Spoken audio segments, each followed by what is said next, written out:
വീട് ഉണ്ട്, പക്ഷെ അത് പഴയതാണ്, അപ്പം അതൊന്ന് പുതുക്കാൻ പറ്റണില്ല, അത് റിപ്പയർ ചെയ്യാൻ പറ്റണില്ല, അതിനുള്ള സ്കീമില്ല, അതിനുള്ള വരവില്ല, മാർഗമില്ല, അങ്ങനെ വിഷമിക്കുന്നുണ്ട് ഈശോയെ. ആ കുടുംബത്തിലേക്ക് വന്ന് കയറുമ്പോൾ തന്നെ ശരീരം മുഴുവൻ ഭയവും ഉറക്കമില്ലായ്മയും പ്രഷറും കയറുന്നവരുണ്ട് ഈശോയെ. വീട്ടിൽ നിന്ന് ഇറങ്ങുമ്പോൾ സമാധാനം, അകത്തേക്ക് വരുമ്പോൾ അസമാധാനം അനുഭവിക്കുന്നവരുണ്ട്. അങ്ങനെ വ്യത്യസ്തങ്ങളായ വിഷയതകൾ അനുഭവിക്കുന്ന മക്കളില്ല, ജോലിയില്ല, വരുമാനമില്ല, എന്താണ് ചെയ്യേണ്ടത്, എങ്ങനെയാണ് ജീവിക്കേണ്ടത്, ഒരു ദിവസം എങ്ങനെയാണ് തട്ടിമുട്ടേണ്ടതെന്ന് മുന്നോട്ട് പോകണമെന്ന് അറിയാൻ പാടില്ലാത്ത ദിവസമുണ്ട് ഈശോയെ. കോടതിയിൽ കേസ്, കുടുംബ കോടതി കേസ്, മറ്റു പലതരം ആൾക്കാരുടെ ഭീഷണികൾ, അങ്ങനെയുള്ളവരുണ്ട് ഈശോയെ. പല കേസുകൾ കാരണം വാഹനത്തിൻ്റെ കേസ്, പോസ്കോ കേസ്, ഇതുപോലുള്ള ഓരോ കേസുകളും കാരണം ജയിലിലായിട്ടുള്ളവരുണ്ട് ഈശോയെ.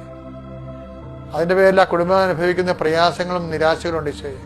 മറ്റുള്ളവർ മനുഷ്യരെ അവരെ പുച്ഛത്തോടെ കാണുന്ന അവസ്ഥകളുണ്ട് ഈശോയെ. എല്ലാം സംബന്ധിച്ച് പ്രാർത്ഥിക്കുന്നു.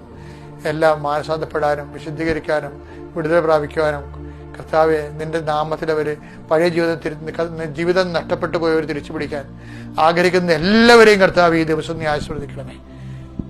എൻ്റെ കർത്താവിൻ്റെ ഉന്നതമായ നാമത്തിൽ, സഭയുടെ അധികാരത്തിൽ, കുരിശിൻ്റെ അടയാളത്തിൽ എന്നെ കേൾക്കുന്ന എല്ലാവരുടെ മേലും കർത്താവിൻ്റെ തിരുമുറിവാർന്ന വലതുകരം, അണിപ്രതാർന്ന അത്ഭുതകരം, അടിപ്പിനെ പോലെ വൈതാഖാവ ദൈവികമായ ശക്തി നിങ്ങൾക്ക് ആവശ്യിക്കുകയും നിങ്ങൾ രോഗവിമുക്തരാകുകയും ചെയ്യട്ടെ. നിങ്ങളുടെ ഹൃദയത്തിൻ്റെ ഭാരം മാറുന്നവരായി മാറട്ടെ. നിത്യം പിതാപുത്രൻ പരിശുദ്ധ ആത്മാ സർവ്വസ്വരെ നയിക്കുവാമേ.